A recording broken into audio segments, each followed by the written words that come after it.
আচ্ছা মামা, তোর কি কোনো বড় বোন আছে? না। তাইলে মামা তুই মিস করছিস রে। কি মিস করছি? তাইলে হুন, একটা বড় বোন যে লাইফে কতটুকু দরকার, একটা বড় বোনের ভালোবাসা যে কি, এটা যার একটা বড় বোন আছে একমাত্র হ্যাঁই বুঝে। একটা বড় বোন মানে কি জানোস মামা? একটা বড় বোন মানে একটা দ্বিতীয় মা থাকতেও একটা দ্বিতীয় মা, কিন্তু মা থাকা সত্ত্বেও তুই মামা ফিল করতে হবে যে একটা বড় বোন।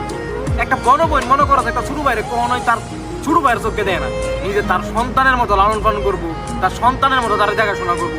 এক মিনিটের জন্য না মামা, তোর মামার মায়ের যে ভালোবাসাটা, ওইটার কোনো কমতি বড় বোনের রায় না মামা। মামা তুই হয়তো তোর বড় বোনের একটা সময় যা তোর মায়া কমে যাইবো, তোর যখন 20-40 বছর বয়স হয়ে যাইবো, হয়তো তোর বড় বোনের প্রতি তোর মায়া কমে যাবো। কিন্তু মামা তুই বিশ্বাস কর, তোর বড় বোনের যদি 80 বছর বয়স হয় না, কেউ তোর প্রতি এক বিন্দু পরিমাণ ভালোবাসা মামা কমবো না ভাই। বড় বোনের ভালোবাসার এই পিওর ভালোবাসা তুই যার নাই, একমাত্র হ্যাঁ বুঝতে পারবো। আর যারা আছে হ্যাঁ বুঝে বড় বোনের ভালোবাসা কি জিনিস।